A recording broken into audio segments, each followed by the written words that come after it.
లలితాదేవిని పూజించే భక్తుల్ని శ్రీ విద్యా ఉపాసకులు అని పిలుస్తారు. ఈ శ్రీ విద్యా ఉపాసకులు 4 రకాల వాళ్ళు ఉంటారు.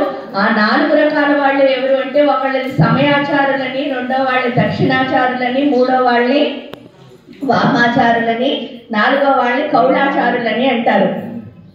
ఈ 4 ఆచారాల వాళ్ళు 4 గేట్లు గుండా వెళ్తారని అమ్మ చక్కగా గేట్లు ఓపెన్ చేసి కూర్చుంది. మనం ఏమంటామంటే, నాకు అదృష్టం లేదండి, వాళ్ళకి దేవుడు కృప ఉంది, మనకు లేదు. అందరికీ కృప ఉంది. చూడండి, చక్కగా గేట్లు ఓపెన్ చేసుకుని అమ్మ కూర్చుంది. కానీ గేట్ లోపలికి ఎవరు వెళ్ళట్లేట? నేను అన్నవాడు వెళ్ళలేట. ఈ నేను అన్నవాడు వెళ్ళాలంటే ఏం జరగాలి అంటే, ఈ 4 ఆచారాల్లో అంటే శ్రీ విద్యా ఉపాసనలో 4 ఆచారాలు ఎందుకు వచ్చాయి అంటే, 4 గురువులు అమ్మవారిని చేరుకోవడానికి 4 మార్గాలను కనుక్కుంటాం. లైఫ్ లో కనుక వస్తే అంటే మన పూర్వజన్మలో మనం చేసిన సాధనని బట్టి ఆ రకమైన గురువు గారు మన జీవితంలోకి ప్రవేశిస్తారు.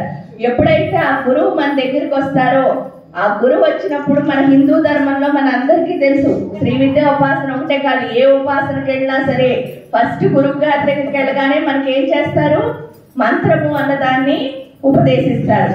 ఈ మంత్రోపదేశం వల్ల ఏం జరుగుతుందండి అంటే, చూడండి, అక్కడ పసుపు, తెలుపు, ఎరుపు 3 కలర్స్ పెట్టారు కదా.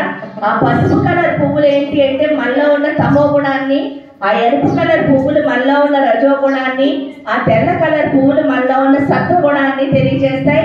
ఇంకా బయట ఉన్న చతురస్రం ఏమిటి అంటే ఫస్ట్ ఆవరణ, మన శరీరంలో ఉన్న ఫస్ట్ రంధ్రం ఏమిటి అంటే మన పాదాలే. అందుకే భూమి నుంచి శక్తిని తీసుకునే ప్రదేశం ఏమిటి? పాదాలే. పాదాల నుంచే మనం భూమి శక్తి.